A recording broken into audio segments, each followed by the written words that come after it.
नमस्कार दोस्तों, स्वागत है आपका हमारे YouTube चैनल ज्ञानकोश स्टडी पर। मैं अंकित कुमार आपके साथ। आइए शुरू करते हैं आज की क्लास को। CSS के बारे में हमको डिस्कस करना है। आज की क्लास का हमारा पॉइंट है टाइप्स ऑफ CSS।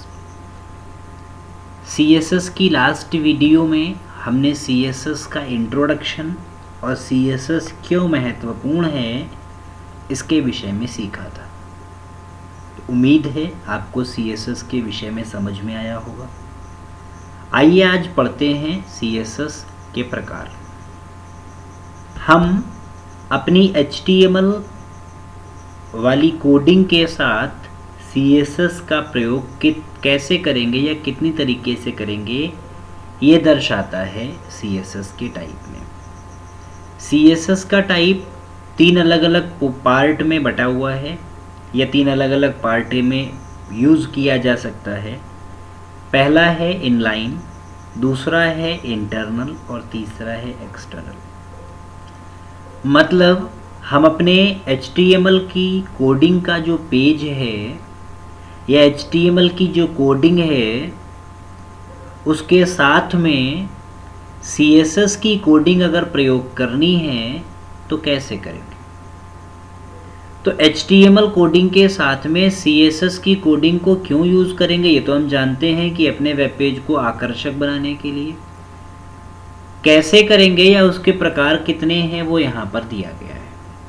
पहला है इनलाइन, मतलब जो हमारी HTML कोडिंग वाली फाइल है उसी फाइल में और उसी एलिमेंट के साथ में जहाँ पर हम फॉर्मेटिंग करना चाहते हैं, अर्थात हम H1 हेडिंग में कोई बदलाव करना चाहते हैं तो इनलाइन का मतलब ये है कि H1 के साथ ही आप CSS का कोड दर्शा दीजिए।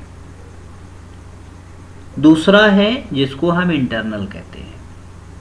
इंटरनल का मतलब वही HTML की फाइल जिसमें आप उसको प्रयोग करेंगे, लेकिन वो हमारे टेक्स्ट के साथ नहीं होगा। जैसे कि इनलाइन में टेक्स्ट के साथ ही डिफाइन कर दिया।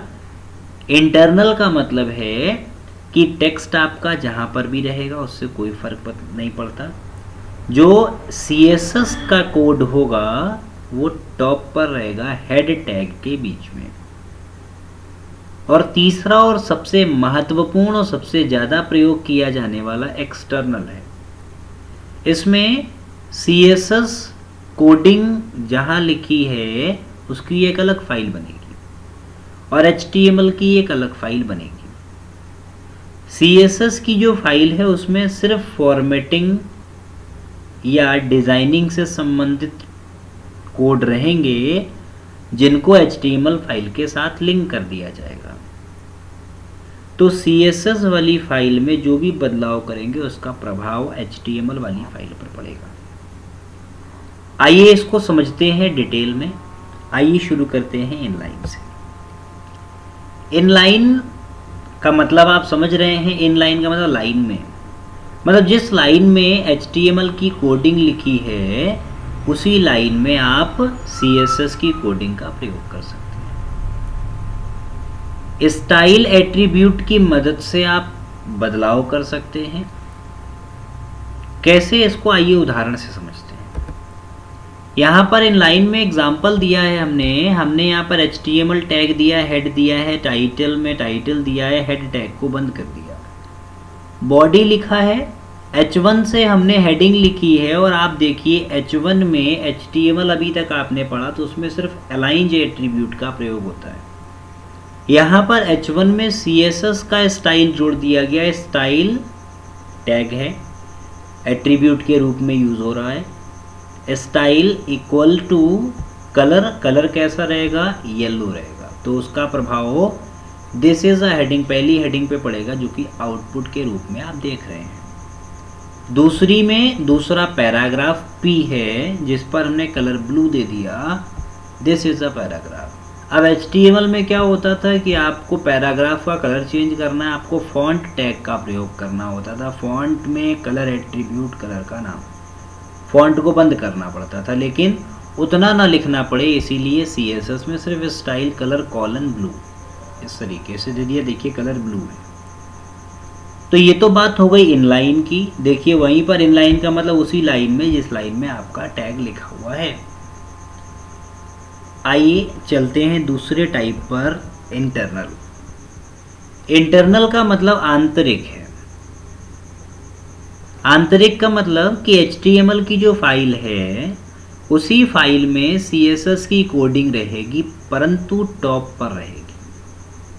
तो इससे एक बेनिफिट ये है कि टॉप पर रहने से कोडिंग CSS की अलग रहती है, HTML का डाटा अलग रहता है, नीचे होता है एक ही पेज में लेकिन ऊपर नीचे अलग अलग रहता है। इससे समझने में और बदलाव करने में मदद मिलती है।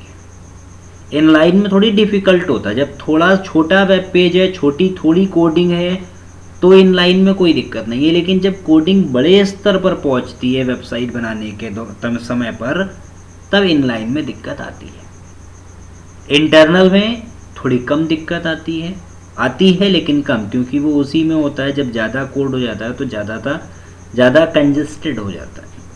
आइए इंटरनल को समझते हैं एक उदाहरण से। यहाँ पे इंटरनल में हमने क्या किया, HTML हेड टाइटल दे दिया। हेड के अंदर देखिए, हेड को अभी बंद नहीं किया, हेड के अंदर स्टाइल टैग है। हमें किस पर प्रभाव लाना है, किस पर स्टाइलिंग करनी है, बॉडी पर करनी है, पेज की बॉडी में बैकग्राउंड हाइफन कलर, बैकग्राउंड का कलर रहेगा रेड, उसमें जो फॉन्ट आएगा उसका साइज़ 20 पिक्सल 50 पिक्सल जितना आप दे सकें। जैसे HTML में जो टैग था फॉन्ट साइज़, उसमें सिर्फ 7 पॉइंट्स तक दे सकते थे, इसमें ऐसा नहीं है।